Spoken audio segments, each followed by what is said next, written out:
Good morning guys! For today's video, mag-unboxing na naman tayo ng aking Budol finds. Ito, pera nito is pambili ko dapat ng uling. So feel ko sabi ko deserve to ng tindahan ko.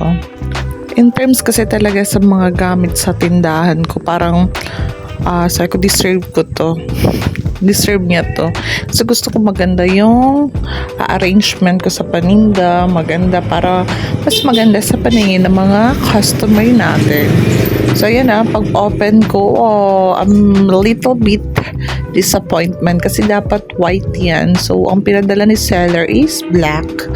Pero in terms naman sa quality, super good kasi makapal siya. Then di siya ganun kadali masira. So, okay na. 89%. 10% na yung disappointment ko sa kulay kasi gusto ko white. So, yan siya. Sinubukan ko. Then, as in, goods talaga ang quality. Yung laki, okay lang. Kasi by sizes naman yan siya. So, sinubukan ko na. Kasi may mga extra akong mga coffee na putol-putol. So, para mas maganda. Diba?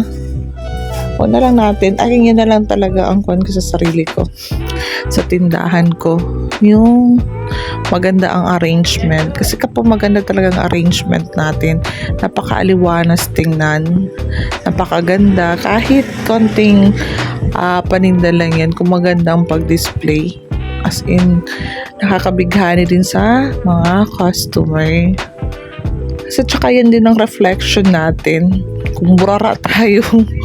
Kita-kita sa tindahan. Sorry, meron pala dun.